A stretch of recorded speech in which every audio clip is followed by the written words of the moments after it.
Jehovah's Witnesses have been fighting and losing a landmark political battle in Norway. And here to help us better understand that conflict is Norwegian activist Jan Nilsen.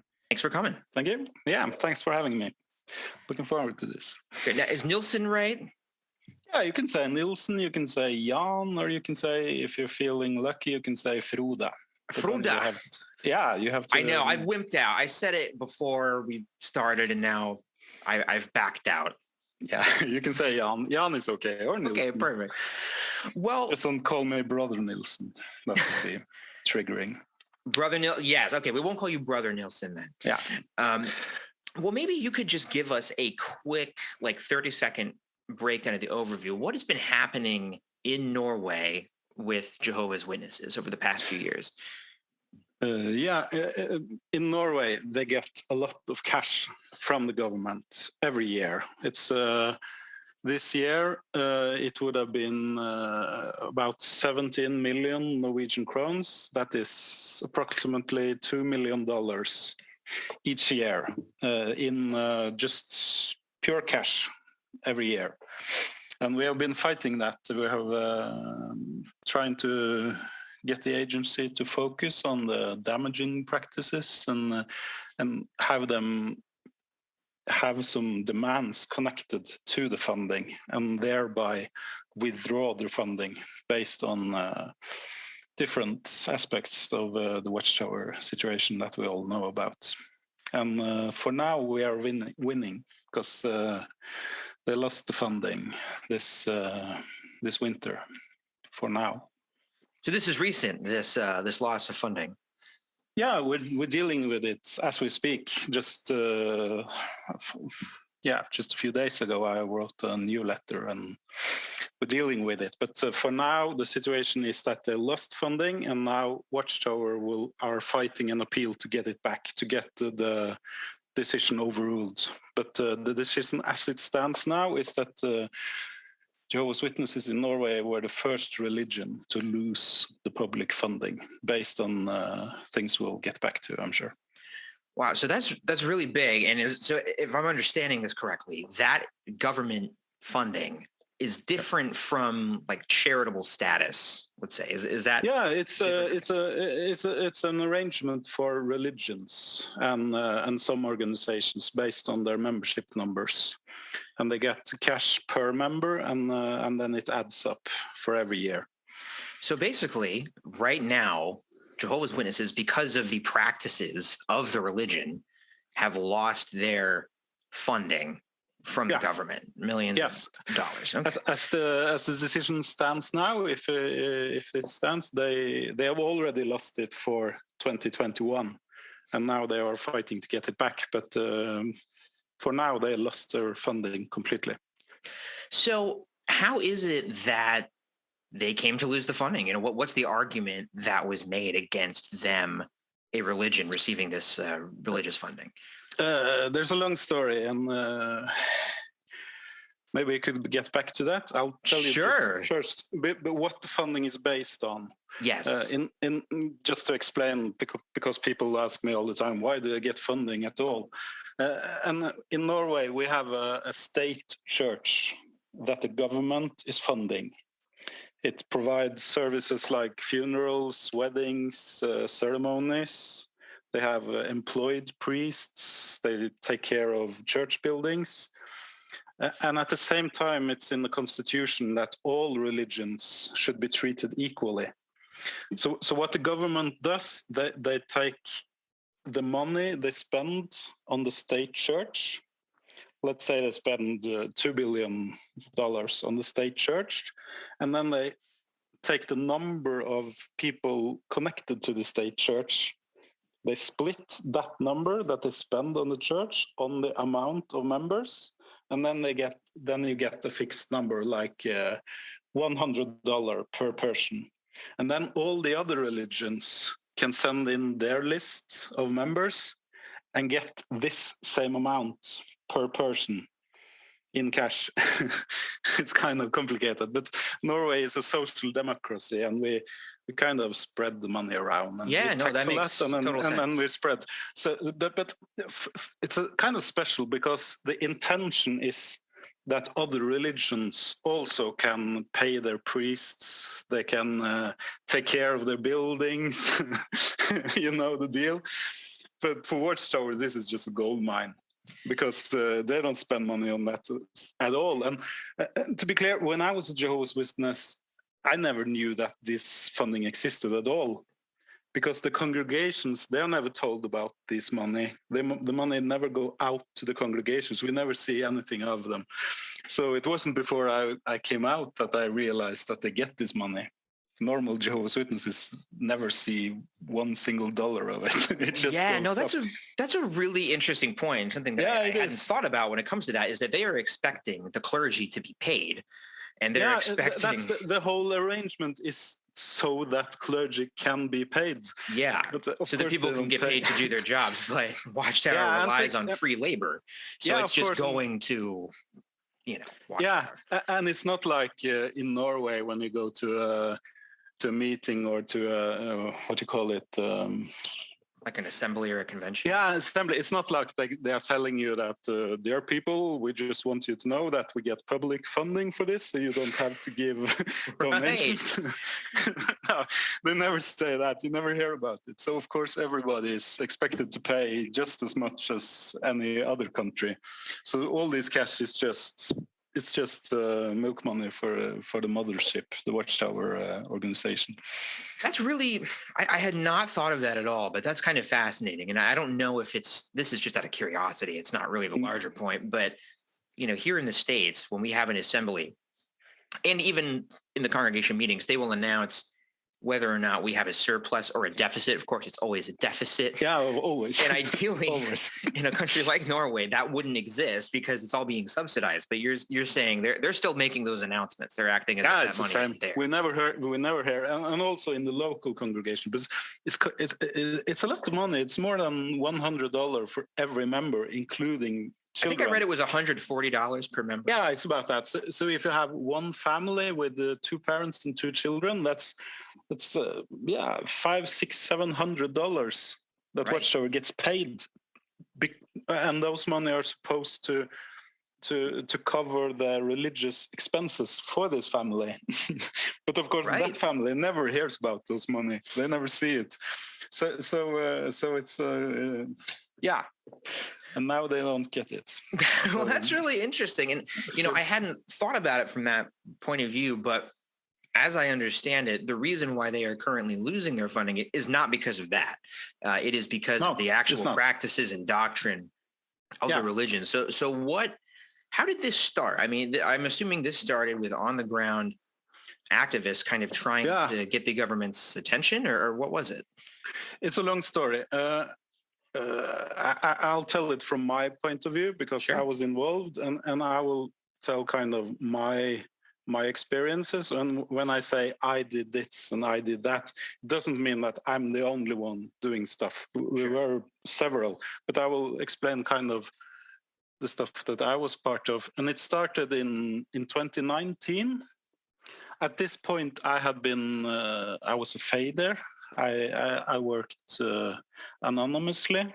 I've been for 2, 3, maybe 4 years. I've been doing lots of media stuff anonymously. You were trying to fade from the religion without. Yeah, I had faded completely, but not disfellowship. So that's why I worked anonymously, and I've done lots of media stuff.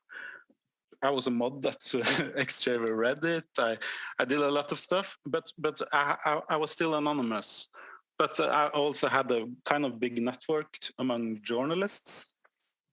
So at the summer of 2019, a journalist approached me and wanted to talk about the voting denial, that Jehovah's Witnesses couldn't vote. That was Chechi Pang in Vårt Land. She was a summer intern, and we started working on a story. I fed her a lot of research, the literature, showed her what it said, and gave her a lot. And I also talked to her, and I was an anonymous source in that. And that was published, and it became it kind of blew up. I hadn't thought about it because voter suppression is in our blood. We don't vote and we don't think about it. But True. But it really blew up because it's one thing to not vote yourself, and each person in Norway can choose not to vote, and it's not really a big deal. But to suppress votes, to deny others to vote, that's pretty. It caused a lot of reactions. We had a lot of newspapers. I even had, I got myself, this is the first time I voted. Wonderful, I love it. I took a selfie and I printed it, and I was quoted, and I talked about how I had to sneak in. This was when I was faded, and I had to sneak in to vote in the election. And if anyone saw me, I would lose my family. And this caused a lot of disturbance, lots of newspaper articles. It was on top level. The Department on Religion, the Minister of Religion, asked Watchtower for they had to answer for it. And in this setting, the funding is essential, because the moment the government pays money, then we can use this as an extra leverage to make them deal with it, because you pay somebody to do something totally undemocratic. If right. you understand. They're essentially directly funding something that they're funding something that works against. Yeah. And this caused, at this time, the Minister of Religion, he kind of outsourced the decision, what do we do with the funding? And then you have there's two parties in this. It's the political system, the Department on the Religion, and then you have an agency, Statsforvalter, that kind of deals with decides who gets the funding and not, and who breaks the law. And they outsourced it to that agency. I'll just call it the agency from now. And they started letter writing to Watchtower to get them to explain themselves. And now we are in October 2019. Then Watchtower sends a letter to this agency to explain themselves. And in that letter, they confirm that if a person votes, then he will be announced as no longer a Jehovah's Witness. They confirm it, actually. I'm kind of surprised. So Watchtower confirmed in writing. In writing, in October 2019, they confirmed that if a person votes, he will be announced as disassociated. That is no longer a Jehovah's Witness. And that's, I was kind of surprised, but... Yeah, can we stop on that just for a second? Yeah. And just kind of explain the significance of that? Because one thing that I noticed in trying to kind of spread the word on voter suppression on my own is that they're actually quite clever about not saying that you are not allowed to vote. But they speak surprised. They speak in the Elders Manual, I think, about non-neutral acts. Yeah, it's very vague. And you have a question from readers from the, I don't remember when it was, that it says in their language that it's up to each individual, but again, with basically extremely loaded language, so everybody understands what they mean. We would call it like dog whistling. Like witnesses will understand that this means you are not allowed to vote, but they didn't even have to say it. So that's pretty significant. I just wanted to stop down and make sure that was noted. Yeah. So for once, Watchtower is honest, and I was like, wow, good. And then it just goes downhill because in the next paragraph they say what happens when you're disassociated, and then in the paragraph, they say you've seen the Supreme Court from Canada, the lawyer, what he says there. As I point out at paragraph 22 of my factum, the nature of the relationship then of a disfellowship person is not completely shunned. The disfellowship person is able to come into the congregation, to the congregation meetings. They're able to attend in the Kingdom Hall of Jehovah's Witnesses. They're able to sit wherever they like. They can sing the spiritual songs with the congregation. As far as their family members are concerned, normal family relations continue with the exception of spiritual fellowship. About family relations continue. And then they have this entire paragraph saying that it doesn't affect family relations at all. That normal family dealings, so it doesn't matter. People get disassociation and you have to leave Jehovah's Witnesses, but it doesn't matter because family relations continue as normal, except for spiritual ones. Yes, spiritual associations different. Yeah, So that was the only. So it didn't matter. You can talk to your relatives just as normal. So it wasn't pressure. It was just you couldn't be a member of Jehovah's Witnesses if you voted, but you were free to leave just with no punishment, in writing, in Norwegians for all to see. And that was just, for me, this was. It was the end of my fade. Oh my goodness! After 4 years of fading. Look at this guy on the front page here. Yeah, when I read that letter, I just called the journalist and I said, I've had enough. I want to speak about this. So at this point, most of my family had already started shunning me at that point, but because they had understand that's how I felt, and some had seen my Twitter account. But at this point, I just called the journalists. We have to deal with this. We have to talk because this is just not true. It's not true at all. Of course, we all know it's not true. So they did this major case. Wow, a 2-page spread. Nah, it's 3-page. I'm here too because they have to answer. I didn't mean to shortchange you. This is 3 pages. Yeah, so I got the front page and 3 pages, and here I just say what we all know, that this is just not true. Of course, we all know, so I don't have to explain it. And I talked about my story and my friend's story, and Jehovah's Witnesses. They just say they don't. Of course, they don't want to comment on what I say. But they say, and also it wasn't just those 3 pages, but we also got a double page in the center with another ex-elder friend of mine who wrote a letter, a written opinion. Sure, like an editorial piece. Yeah, like that. 2 pages where he just quotes a lot of literature as evidence on this lie. So we got. It was a great article, and we got it. We got to say what we had to say, and we got a lot of attention. This was just these papers. We were also. I was also part of the Saturday evening main news on the national broadcaster Dagsrevyen, and it all kind of blew further up because it's a good case. People like to read about it. And in this same time, we have a lot of shunned stories. There have been a lot of newspaper articles and media coverage of different shunned people. So we had a lot of attention. But that was the good part. Now we were fighting, but then a few weeks later, it all crashed down. We are now in November 2019. Okay. And then the agency concluded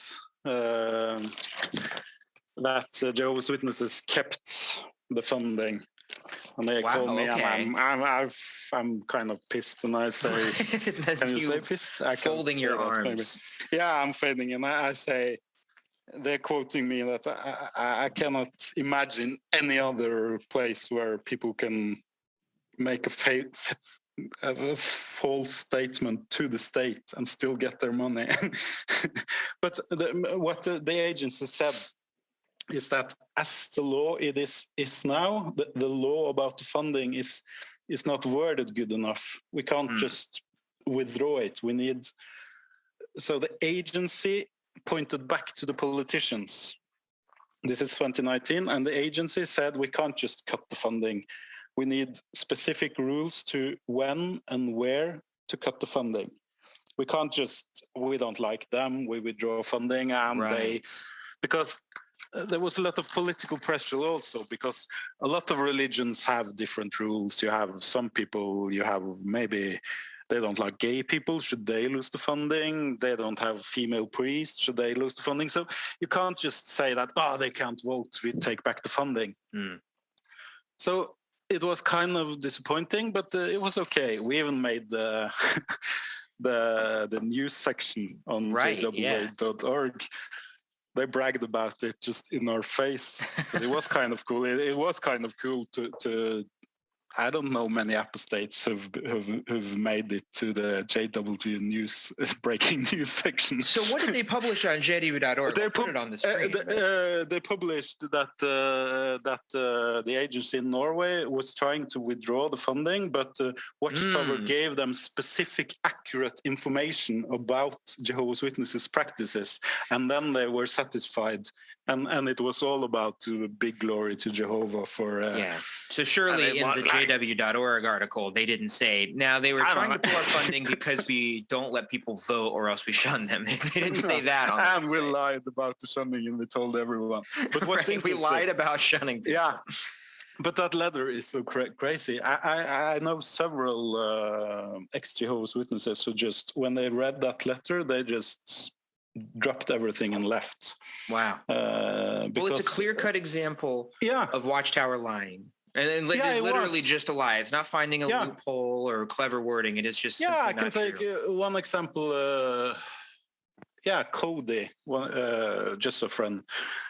What he told me is that when he saw that letter, he had some doubts. But when he saw that letter and he could see that they were lying, and he knew this was a lie, then he starts asking himself, what other things are they lying about?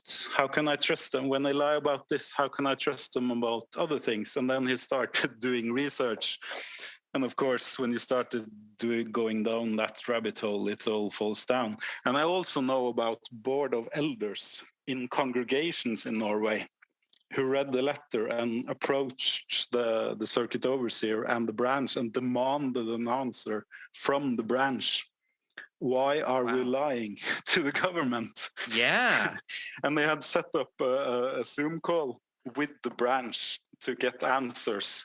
And they tried to, I've just heard it via, of course. Right. But I know what congregation it was, and I know how it went down. And in the end, they were just told to fall in line and not just make a fuss about it. Follow the theocratic direction. Yeah, because they needed that money, and it was what it is. Okay, so this is part one. Then what we do when the law is not good enough, we have to go back to the politicians and they have to change the law. So then we go into 2020, and then we start. All this time we use a law in Norway that allows us to all the public letter writing between the agency and Watchtower, between the politicians and Watchtower. We watch this case file and we demand access to it all the time. So what we do is we started writing letters rebuting what Watchtower said about the shunning policy. And also at this period, the department continues to ask Watchtower, what do you do about this? What do you do about children? Can the children be shunned? Can a child be disfellowshipped? So you're writing with politicians. Letters with and the agency. So this letter goes, every time. And meanwhile, they're getting answers from Watchtower. Yeah, and those that I'm assuming are contradictory. Yeah, and all those letters they get from Watchtowers, we demand access to. So we can read them. Yeah, for a long period of time, we read all those letters and we write our version. And of course, we can point to their own literature and say, this is not true, they are lying. Yeah, well, that's what I was going to say is, I mean, you can just quote their own publications and videos to them. Yeah, and what Watchtower writes in their letter is that my letter is just based on my opinions. But I don't have to say one single opinion. I just say, oh, they say this, but in Watchtower 2021, they write this, and in the Elders Manual, watch this. So this goes on, and then during 2020, we get. I don't know if you heard about this prominent, really high up Norwegian Jehovah's Witness, Rolf Furuli. Yes, he goes out. And he just can't have enough. So he has his own thing, and he's had enough with the governing body. So he starts publishing articles and a book against them. And of course, he gets disfellowshipped. Let's stop on that for one second, because that's not something that I've talked about on the channel. And it is something that I think maybe a lot of people don't know about because it is so regional. So this is Rolf Furuli. Yeah. Okay. And he was a very prominent, like, former district overseer and circuit overseer in that area. He was a top leader. And what was special about Rolf Furuli is that he was also high educated. He has a PhD in Semitic languages, and he worked at the university in Oslo. So he was kind of a credibility for them. He is the one scholar that is defending 607. Yes. And when Carl Erik Jonsson writes his book, The Gentile Times Restored, or what it is, he is arguing against Rolf Furuli. So several chapters in this book is directed at Rolf Furuli. Yes. So when Watchtower says, like, some scholars disagree, they're really just referring to this man who has now left. Yeah. Although he still defends 607, it seems. Yeah, he does, because he's put so much into it, and he's written books about it. And it's got a lot. The two articles, Watchtower published 2 articles about 607 in, I think it was 2011 or 2012. Yes. Then he's the source behind it. They don't use his name, of course, but I've emailed him. We have a lot of contact, and he's talked about how they made those articles. Yeah, he'll respond to an email. Nice guy. Yeah, he's a nice guy. But anyway, he published this, and of course they just disfellowshipped him. But during our conversation, I showed him this letter. He's still a believer. He believes in, like, he believes in a lot of stuff, and he's not like a real apostate, because he really believes in most of it. Yeah, he really is kind of a true blue, like, reformer in a certain sense. He really feels like Jehovah's Witnesses are the true religion, but they've been led astray. Yeah, and the issue is the governing body. But he really maintains a lot of that their doctrines are true for the most part. Yeah, that's his right, of course. Sure. Of course. Yeah, that's up to him. But what's good is that he speaks about what he feels, absolutely. And he follows us. So I'm sure there's a lot of Jehovah's Witnesses of the old school that really feels the same as him, but they just don't have the balls to do anything about it. But anyway, what he did, we started to write, and I started showing him these letters that Watchtower wrote about shunning, about family relations continue. And then his conscience, I could feel how his conscience made him struggle. So he also started writing letters. And with his name and his power, it gave, I'm just this average dude. So I didn't make ministerial servants or anything, because I couldn't keep my mouth shut and I didn't believe strong enough. So I'm kind of nobody. But when he also started to writing letters with his name and his reputation, it kind of turned it up a notch. And at this time, the agency... Yeah, what the agency did, they sent a few of our emails, one from me and one from Furuli, some of our biggest emails with a lot of information, and they sent those to Watchtower. And they asked them to comment. Will you comment on this? What do you say about this, these accusations? That was fun to see my letters. As at this time, I'm also disfellowshipped or disassociated, of course. That's kind of remarkable, though. I mean, you don't think about that, but this is Watchtower being sent, what they would call apostate arguments. Yeah. And they have to read them, study them, and refute them.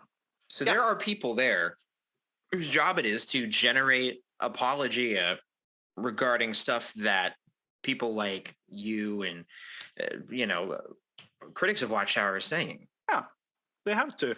But they did it in a sneaky way, because when they responded to those letters, they always kind of ignored as well, like what we had the writing. It was just air, and then they repeat whatever they was going to say anyway. Mm-hmm. So they have this strange tactic that they don't really ever respond to what we are saying. They're just saying that, now these two guys, they are just bitter excess. And then they quote some scholar or Massimo or Introving or something, saying that you should never listen to apostates anyway. And then they just repeat what they wrote last time.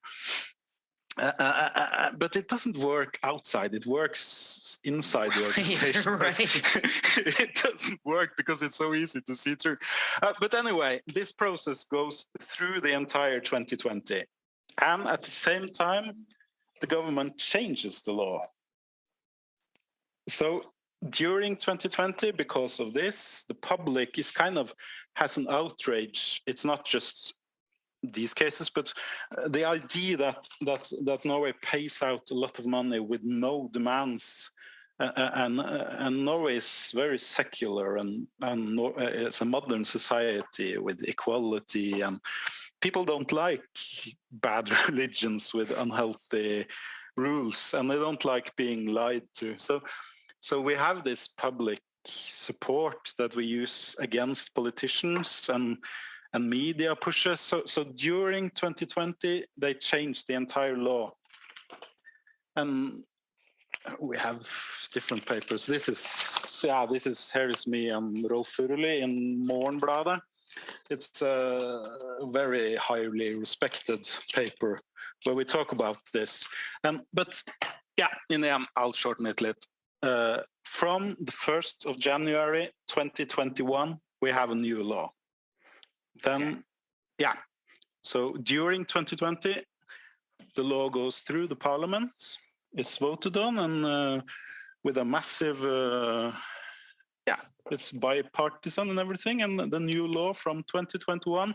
And there you have paragraphs with concrete demands and ways to remove the funding. Basically, there are, instead of there just being a blanket, religions get this amount of money, there are now stipulations in place to say if they're doing this X, Y, and Z, then they do not qualify. Yeah.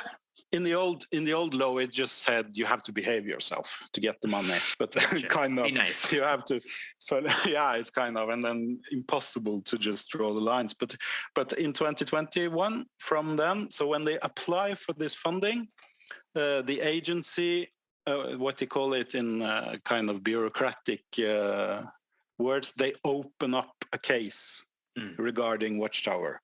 Sure. And this gets a lot of press because this is the first time this new law is being used.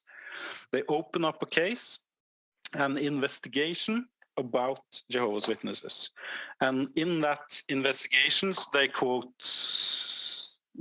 me and Rolf Furuli, and then one letter sent from an anonymous Jehovah's Witness, no name. So they have these three individuals. They send our letters and they tell Watchtower that we are opening an investigation based on the new law.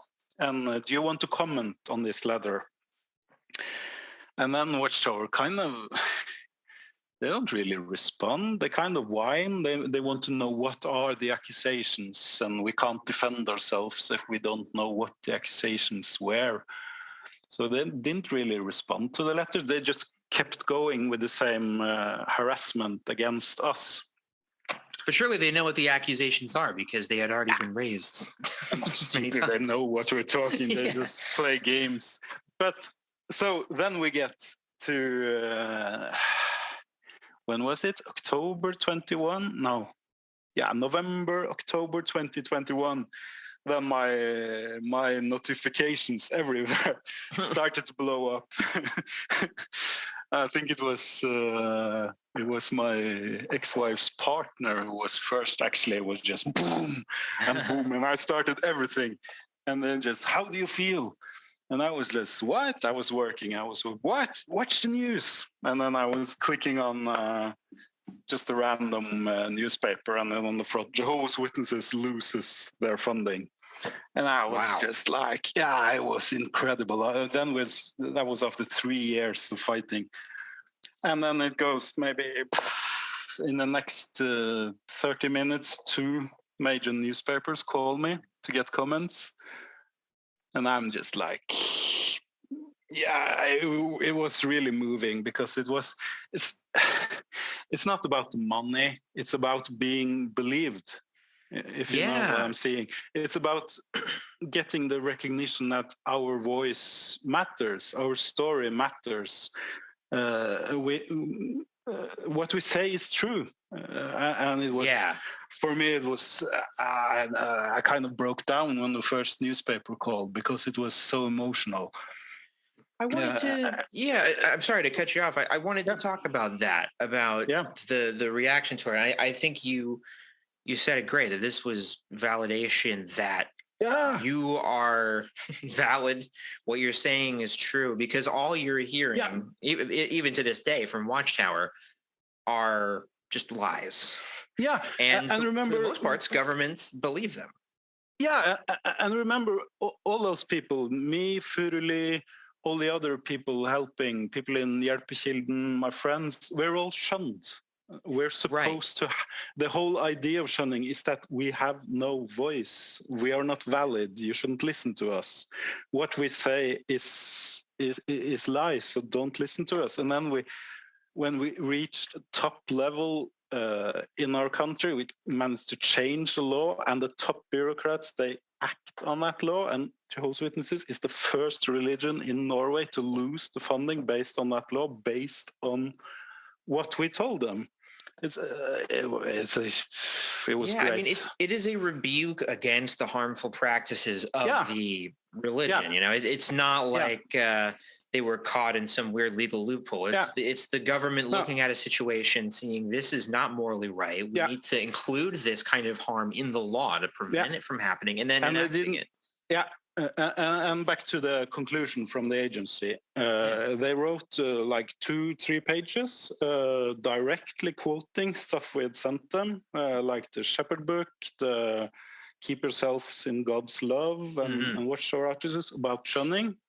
And then the conclusion was they lost the funding, not just on one thing, but on 2 things, directly based on the law. And what they lost it on the law, the first thing was the right to leave an organization without punishment. Remember, and this is important, they get funding based on the numbers. So when you have an organization that apply funding based on the number of people joining, you can't punish them for leaving. It's math, because you inflate your numbers. And maybe if they didn't punish people, maybe they would leave to another religion, and then the other religion would get the funding for them. So it's not just about Bible principles, and it's just math. And because you refuse people to change into another organization, you punish them for it.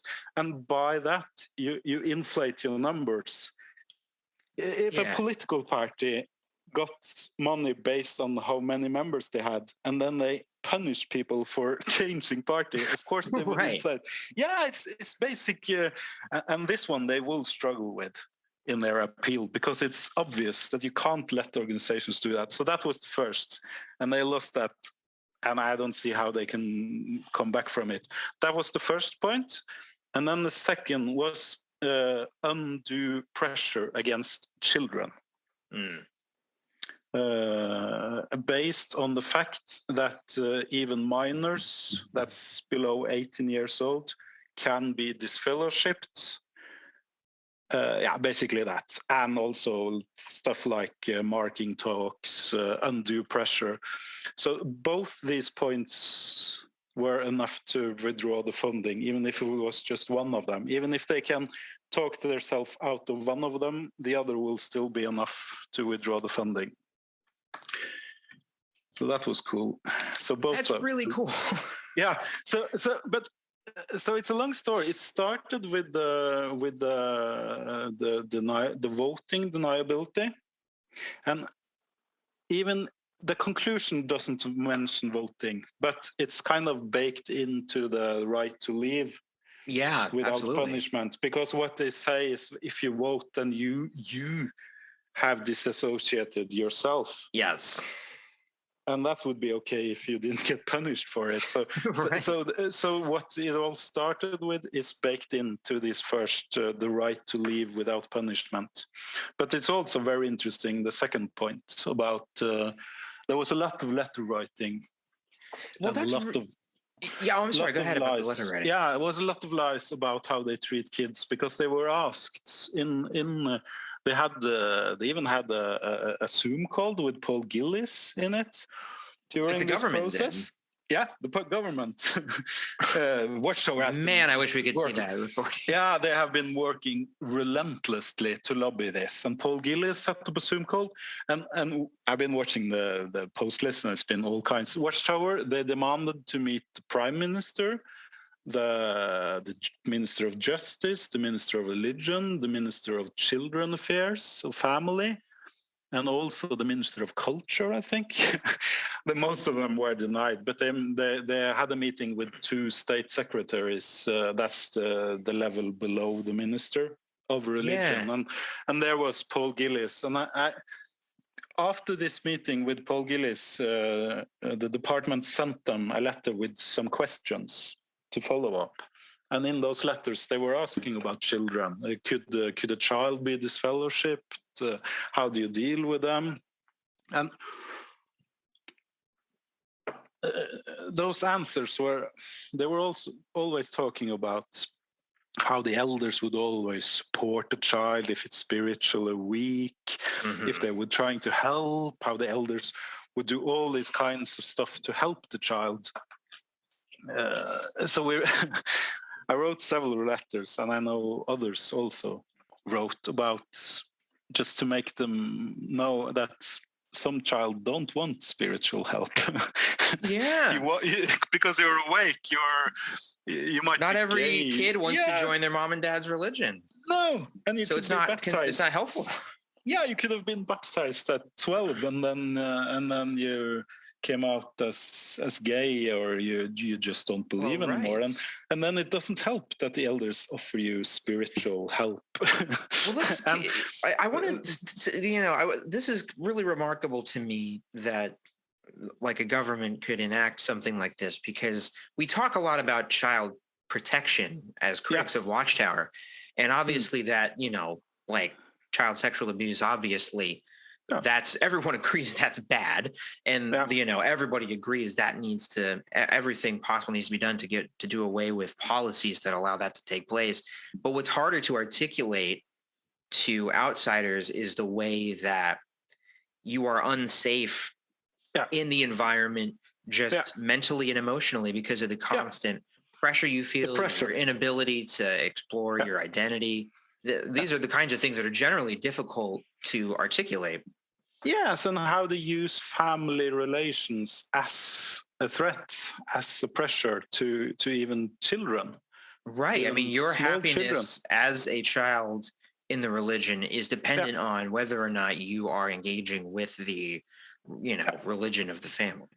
Yeah, and we got this. We got this point well into the system. So the conclusion was clear on both those points. So so Watchtower obviously is appealing this then. Yeah, they did. And I know that you mentioned, maybe I'm jumping ahead, but there were even letters sent by, members, elders maybe, to try to kill this decision. Next. Okay, I'm running ahead of the chariot. No, they sent an appeal. Of course, they waited until the last day, as they always do. They had 3 weeks, and they sent a 40-page letter, a 40-page appeal, which was just, the usual nonsense. Lots of quotes from Massimo Introving and all his friends. We should say, I haven't talked about him yet on the channel, although I plan to. Massimo Introving he's really an apologist for the religion. If you search his name on jw.org, you'll find videos where they interview him about the Russia stuff. He is somebody that uses a lot of expert opinions in their court cases. Yeah, and he also defends all other cults in the world. Yes, I mean, Scientology, the Moonies, everybody. He's not a witness. He's just an opportunist. No, he defends all cults worldwide, kind of, if he gets paid for it. So, but they spent 40 pages, and they quote a lot of. They're really bad at this. When I read it, it's just. They are. It's kind of funny because I'm just a regular dude, and they have like this worldwide brotherhood of all kinds of resources, and I always feel that I can easily match their letters. But they have this long argument. They use way too much words. They repeat themselves. They call me unfairly disgruntled former members who just holds a grudge. And they use a lot of paragraphs just to hammer us down against me personally. They one of the paragraphs, they say, it's no wonder that my family is shunning me, because when I talk to the media, and of course my family would be shunning me. It's not the Watchtower's fault that they are shunning me. It's my own fault because I speak to the media. And they also, in all their letters, they are specific, saying that Watchtower never asks anyone to shun anyone. It's the personal decision of each individual. So they don't. Yes, every parent has just magically had the same idea at the same time, independent of one another, with no influence. Yeah, so that's funny. And they write this long appeal, and they attack us, and they really attack the government too, and the agency. They are really rude, and they're calling them names and saying that they are attacking religious freedom. They're comparing them to like Russia and Putin, saying it's almost it's the same thing almost. Just to, if they don't get the money, it's the same as throwing everyone in jail. And they quote a lot of course, from the human rights. They quote Randy Wall, how they won this case, and several lawsuits that Watchtower win. But it's a diversion, because it's not a court case. It's not about legal. It's not about, nobody has asked to forbid Jehovah's Witnesses in Norway, but they argue as if that's what we're doing. If we're trying to ban the religion, we're just taking their money away. I mean, you're just kind of incentivizing them to make some much needed reforms. And I think that we should mention this, because this is something that a lot of bigots will do, is they will say, well, you're restricting my free speech by not being tolerant of my intolerant speech. And like, that's what Watchtower is doing. They're like, you're being intolerant of our intolerance. We should be allowed to restrict the freedoms of our members, but you shouldn't be allowed to restrict our freedoms for doing that.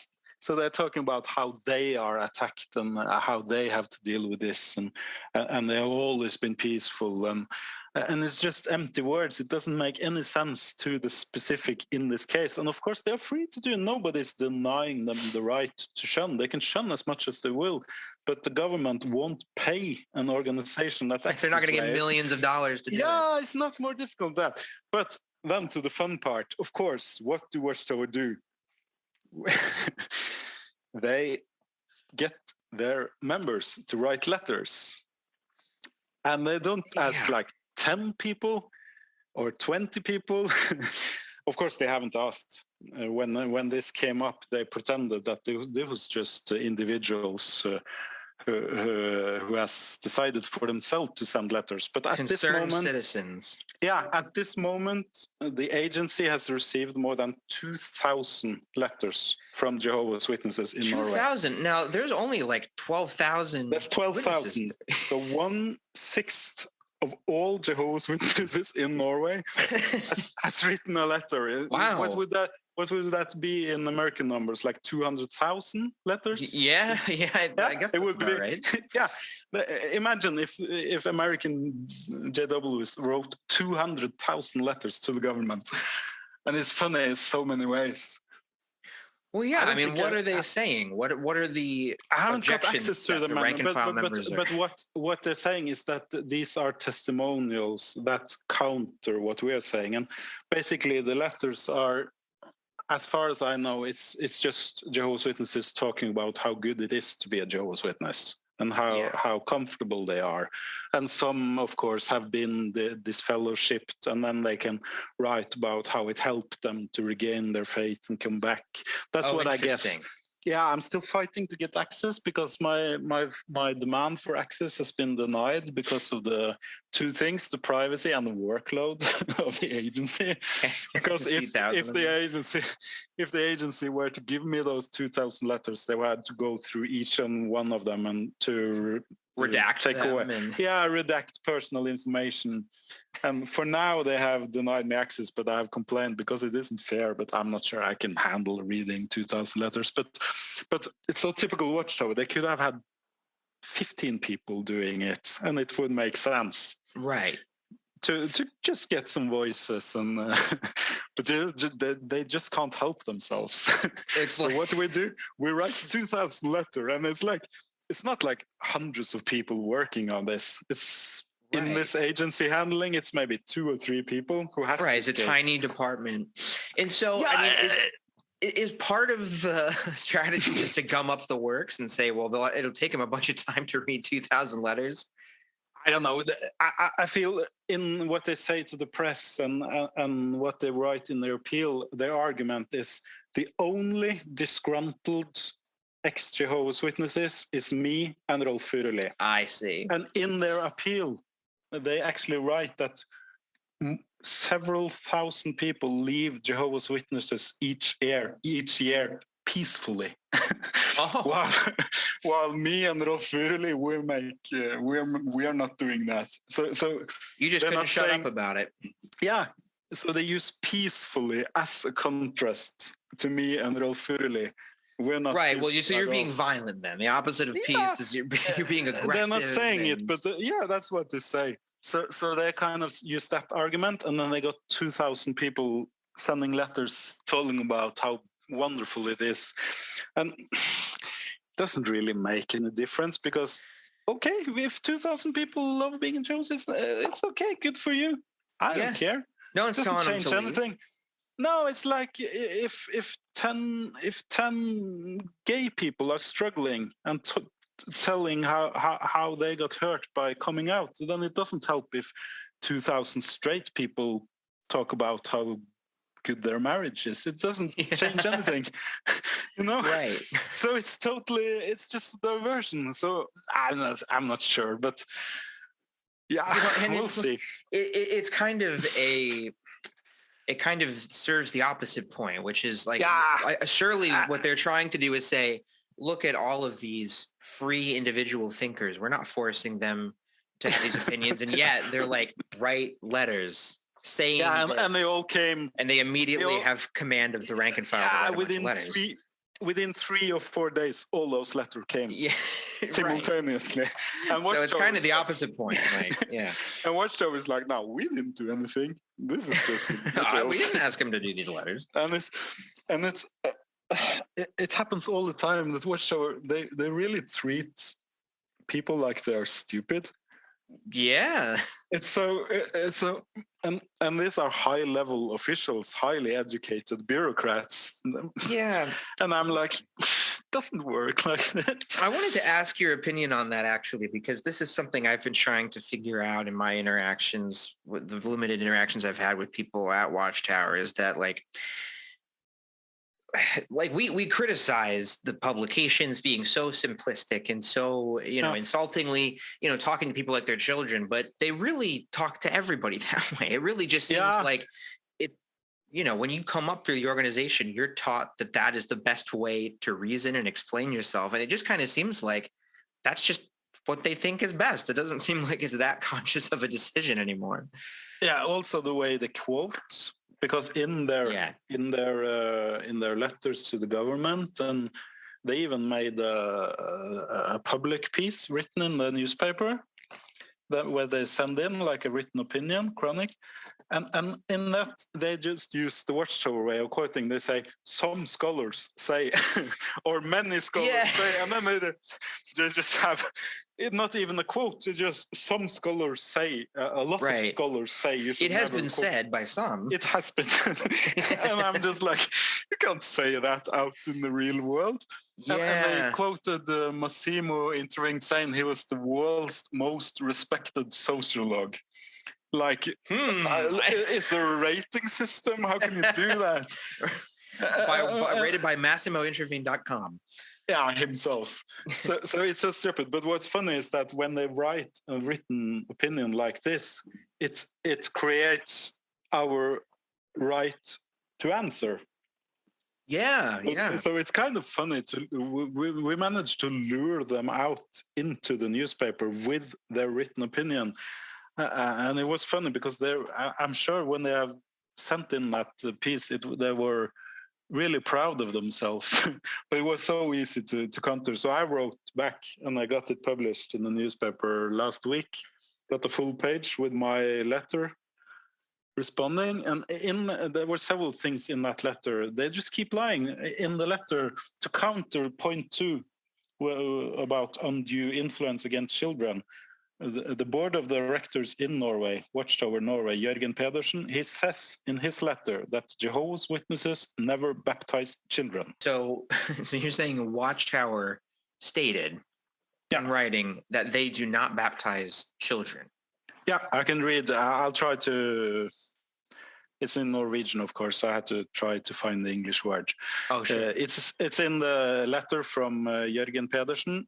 He got it into the newspaper, and he says that the agency is saying that their biblical practice, of course, of disfellowshipping can be pressure or forcing to have children to act in a certain way. This is one of the points they lost the funding on.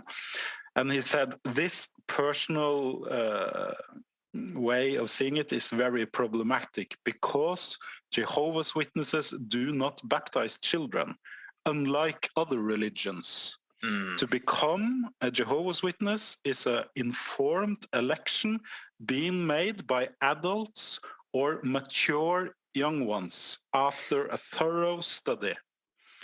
And then they quote one minor quote from Watchtower in 98 that says that unlike a lot of churches, Jehovah's Witnesses does not baptize their infants. Is a trick. Right. So they use the quote that Jehovah's Witnesses don't baptize infants, and then they say that they don't baptize children, they baptize adults.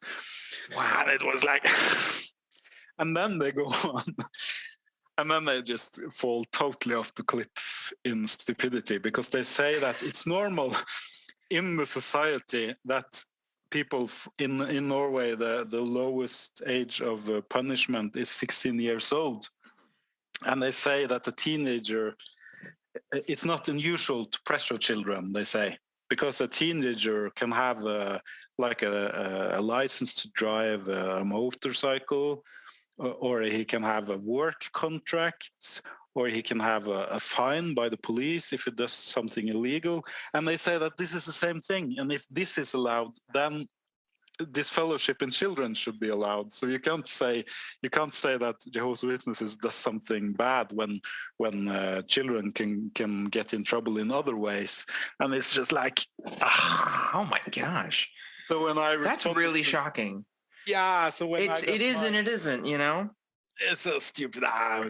So this is kind of the basis for because I got a rebuttal printed in the same newspaper a few days after when I wrote and I just made it short, and in the top it says from me that I can't believe my own eyes because this is so far out, and I use a paragraph when I say that of course they baptize children, people from 12 to 16 years. That's totally normal. Of course, this is children, and some way. And of course, we all know, some 8-year-old who's been baptized. Yeah, the oldest is the yearbook from 2011, where Paula at 7 is baptized from Mexico. Yeah, it's a quote. Well, she's a mature young one who had a thorough review of the information. So all of these things, they're saying are very easy to refute just using their own publications and videos and things like that. Obviously now, I guess the goal for you folks in Norway is to just ensure that things stay the way that they are, ensure that they can't successfully refute this. Yeah, we have an appeal. Now the agency has concluded, and Watchtower appeals formally to the agency, but there's nothing new in the appeal that would change the agency's mind. So I'm sure that this appeal will be overruled in the agency, but then the agency will send the final decision back to the Department of Religion for their final say. And I'm pretty confident that it will stand, but I've talked to a high-level official in that department, and they say that they will spend some time looking into this, because this is the first case based on a new law. So they will have to make sure that everything is correct, and because it might set precedents for other religions. I'm sure this will happen now that one religion has lost their funding based on our efforts. A lot of other people concerned about other unhealthy religions will try to push their wishes, which is fine by me. Right, sure. Of course, it's not just Jehovah's Witnesses that has damaging results. So the department will spend some time, but I feel pretty confident that it should stand. It would be really unheard of if they overturned their agency, because the agency is kind of responsible for these decisions. So normally the appeal should just be a formality with the department. It would be really weird if they overruled it. So I feel pretty confident, but at the same time, it's politics. You never know who talks with who. Or what's interesting is that Jehovah's Witnesses get support from one place, and that is other extreme religions or fundamentalist groups. Some of them have pretty strong opinions on this, and they support Watchtower. And also they have, that makes sense. Because it's kind of a house of cards. If one religion loses the funding, you have 20 other religions starting to fear for their payment. Oh, sure. That's much easier when everyone gets their money. Then everybody feels safe. But now you have one religion that doesn't get paid, and then you have a lot of others worrying. Suddenly all of Christendom and false religions on the same team. Yeah, they are. And the best supporters of Watchtower here now is some well-known, pretty fundamentalist people who are known for their views on reform, gay rights, trans rights, and everything. Well, I was going to say, people it's easy. Outspoken against this, they support Watchtower. Right. So, and it's kind of funny because in Watchtower's letter, the chronic they wrote, they quote these and say, lots of other religions support us. Right. And they pretend that everyone is supporting Watchtower in this. Well, normally they would never. It would be a bragging right that no other religions are on their side, and they stand alone in this as the one true religion. No, of course, no mention of any of this on the Watchtower website. Oh, well, yeah. Just like the Egyptians, they only record their victories. They never, right. Oh boy, that's true. I wanted to talk about this as precedent for other places. I mean, do you see this as being something that can be used for other countries who have similar structures? Yeah, we have already seen Sweden and Iceland on parliament level referring to the Norwegian decision. And saying that they want to look at the law so they can do the same. So it's already starting to spread. And both Belgium and Netherlands have had newspaper stories referring to Norway. So it's kind of, I never saw all this happen when I started my emails in just fury. But already we're seeing it. But of course, the fact that the government is paying money gives us an extra way of getting attention. For sure. So it's not that easy other places to use that. But there's still a lot to learn. The way we use media, the way we use officials to give attention. Well, that's something that you mentioned. The voter suppression thing is really interesting to me. It is, and it's something that somebody in a friend of mine messaged me and was like, "What if we just write our local, Well, now I can't think of the English words for thing. What is it? The Democratic, like, Yeah, you right? Our have local congressmen, attorney generals, like the whatever committees you also have about voter suppression.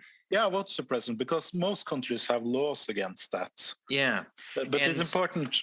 There's a huge difference between deciding not to vote for yourself and to watch that other people don't vote. It is illegal in almost any country, and that's why their wording is so.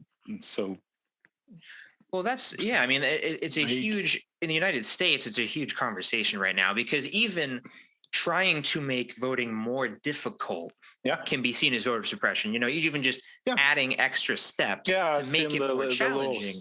Even that is suppression. So for a witness who is the consequences of voting is literally losing your friends and your family and maybe your, source of financial support, whatever it is. I mean, there's no clear-cut case of being intimidated as a voter. Yeah, it is. And you have a discussion in America, the Voting Rights Act, and it should be possible to try to use this focus. I know there's a pressure right now on trying to push voting laws in the direction the different parties want. Yeah, exactly. It could be possible to find some way to, and there's a lot in USA. There's 1.2 million Jehovah's Witnesses who will get punished if they vote. It is interesting. I think it could be possible to do something with it if you can find the right. I mean, I think that's a real angle to use. That's like bipartisan. Everybody agrees that, and everybody wants to expand their base too. Politicians want more voters, and if they find out there's millions of people that aren't allowed to vote. And it's also about democratic values. We see more focus on that too now with the Putin and Ukraine war, and you have fighting against democratic values, and now you have the West standing up for democratic values. And then you have organizations that want their members to step out of the democracy and not partake in it, and punish people if they want to be a part of democracy. And at the same time, Watchtower is relying on the standards of democracy in order to exist. They're using the democratic institutions and saying this is undemocratic. I see in this... just in this debate, it's about changing the law, and Watchtower has been fighting against changing this law. And when 2,000 people send letters to try to change a law, why is that not politics? It absolutely is. They're trying to change a political system. It can't be direct action, more political. So it's super interesting. You have to be neutral. You get disfellowshipped if you're not neutral. But here you have 1/6 of all Jehovah's Witnesses in Norway writing letters to fight a law. To overturn a political decision. Yeah. Of course. That's what politics are all about. They have mobilized their members to fight their electorate, their base. So it's kind of interesting, and that's not because I could understand that it was if they were going to prison or ban Jehovah's Witnesses totally, but it's just money. It's not much money. Well, that's another thing I wanted to kind of highlight is it isn't a lot of money, and it's not a lot of members. It's not that much. It's not, and that's a drop in the bucket. And Norway is a money machine for Watchtower. Last year they took out 110 million Norwegian kroners. That's about $12 million. They took out from Norway. I have access to the accounts. Because money all flows up from the congregations up to Watchtower. I mean, it's set up like a multi-level marketing scheme. Yeah. So even if they lost this 1 million or 2 millions in funding, they still go like 10 million in plus. So it doesn't matter. And the local congregations, they never saw that money anyway. So they don't care. So it is literally free money. Yeah, it is. And it doesn't change anything. So if Watchtower had been a bit smarter and not so greedy, they wouldn't have, when the new law came, they should have just not applied for the funding. Yeah. They should have just said, "Oh, with this new law, we'll get in trouble. We'll get bad PR if we apply for the money." Right. And then they could have just not applied, and none of this would have happened. They wouldn't have got the money, but they wouldn't have got like 20, 30, 40 major news articles about this.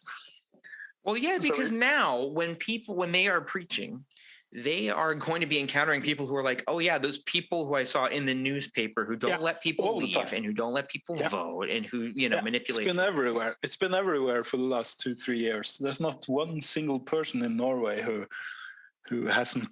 doesn't know about the shunning anymore. And it's been documentaries in TV. We had the national broadcaster made a great documentary, Brennpunkt, with the 3 XJW girls, females, talking about the shunning. Was a massive focus, and there's been lots of newspaper articles. There's so many stories, and every story gets shared on like Facebook. You get all the comments, and people are furious all the time. So it's if they were smart, they wouldn't have applied at all. They would have just gone silent and forgot about that funding and moved on. No, they're not. Like you said, they're not good at this. And you know, another thing that I thought was kind of a good example. I sound like a witness saying that. An encouraging reminder that you gave us. Yeah, like there can sometimes be like some purity testing when it comes to like who counts as like a real apostate or a real XJW or whatever, but like because Rolf Feruli obviously has a lot of opinions that are still in line with Watchtower, but you guys are aligned on this and you're able to work together, and I think that's really wonderful, and I think that's something that we need to keep in mind if we're trying to actually enact change. We have to be able to work together.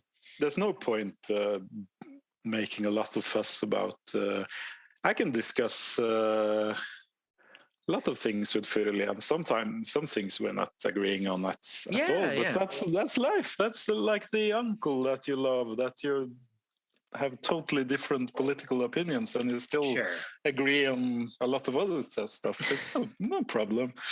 That's what makes. That's one of the things that's sad about Jehovah's Witnesses as a culture, because they when you all the time you kick out different opinions, then it becomes kind of boring because you never really push you can't sit with. Of course, you can discuss all kinds of other stuff, but not the religion. But it's no problem to not agree on anything. Why should we agree on everything? Well, I wanted to. The last thing I kind of wanted to highlight was that this took a lot of time. This took years, but you were able to accomplish something. Yeah, I think that's important. That people need to be aware of. It takes a lot of time, and you see the same in.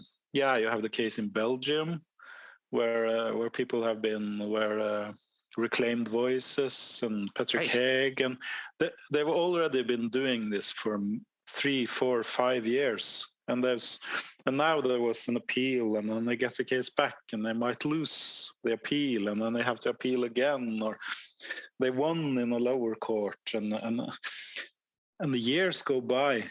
But that's how it is. You can't force yourself. Everything takes time, and it's not like. I see sometimes comments like, the Watchtower, when will Watchtower fall down? And when will the tower explode? And just one more year and it will all be crumbling down. It doesn't work like this. No, there are still time even. Yeah, true. That's still it's all those small things. Small things matter. All those, you don't even have to be like a major, well-known apostate to make a difference, because all those small things matter. You can help, talk to your friends, you can help another friend, and you can comment on Facebook, and you can share a newspaper article, and you can tell your girlfriend, and she tells her friend, and all those little things. over time adds up to something that changes the opinion, that changes politicians, changes laws, and it also destroys Watchtower's way of getting new members. Piece by piece, their credibility is in the toilet. Yeah, and also their way to control the narrative. Yeah, it's all about that, and all these things takes time, and all those small efforts really help. You don't have to accomplish major things to make a difference. Yeah, I think there's, like what value there is in like seeing Watchtower responding to something using their very transparently manipulative tactics like in a newspaper. Like that's great, because it's just like now everybody in the community sees that and they know exactly what kind of BS they're dealing with. And Watchtower will always try to not deal with like newspaper articles, like our stories, like what we say. They will always try to just pretend it isn't there. Right. So the best if we can find some way to get them into the discussion, because they will always lose if you get them out in the open. And Watchtower knows this, and this is why they never come out to play. They don't come out to play. They stay in their branch headquarters, and they only answer with a short statement and show to the web page, because they know that in an open discussion, they can't handle that.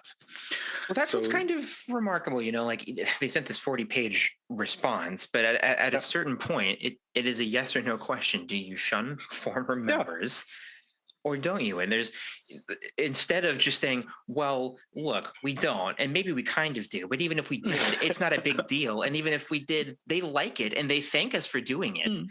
But we don't do it. It's all this crazy circular reasoning. But because the reality is that the truth is inconvenient and unappealing to people. Yeah.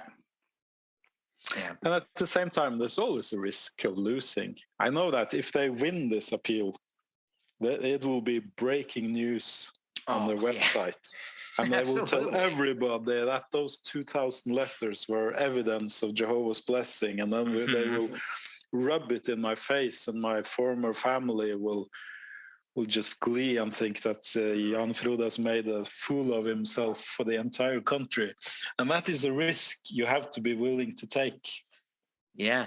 You have to be willing to lose. Yeah, that's true. Yeah, they will, if we end up losing this, they will rub it in my face for 30 years to come. But still, it's all about publicity. It's about attention. It's about giving those voices. People have had their voices heard that were formerly shunned. We have, I know people have left because of this. So I don't care. I can handle it. If they want to rub it in my face on JW on breaking news, then so be it. Right. Well, that's the more public it becomes, the more witnesses are going to see it too. Yeah. And they're going to start wondering, hey, wait a minute, why doesn't this thing that Watchtower is saying in the newspaper line up with what they're saying in the Watchtower publications, and it is kind of, I just want to say that it is kind of funny to be an apostate that has managed to get to the news section on JW.org. That's huge. And get an entire country doing a letter campaign. It's me and Putin, and I don't know any other letter campaigns. And the comparisons could go on for days between you and Putin. We won't get into it now, of course. So it's kind of funny because it's really drawn them out and made them mobilize. Well, yeah. And compared to being shunned and a nobody, I can handle that. It's funny. That's a good point, though, because it's not them, when it comes to the letter writing campaign against Putin, it's not them standing up to a dictator. It's them standing up to somebody who is telling them no. They don't really have an ideological ground they're standing on, because they'll also just, write letters to Norway. It's just a nice social democracy. Putin never read those letters, of course. It's just they do it for themselves. And exactly. I think this is about those 2,000 letters. That's because they do it. So there's so many of them because they use it to strengthen their own faith. That's very true. So yeah, we'll see. Well, But this is of course, great. Yeah. Thank you Yeah. so much for breaking all of this Yeah. down. This has been so fascinating to watch, but it's also been kind of in bits and pieces, and some of it's in Norwegian, so I don't always understand. So I appreciate you breaking it down. Yeah. Thanks for having me. Thank you so much. And thank you for everything that you and your community have done to be able to make something like this happen. I mean, it sets precedent for all of us everywhere in the world. Yeah, thank you. All right, man. Well, I really appreciate it. Thanks.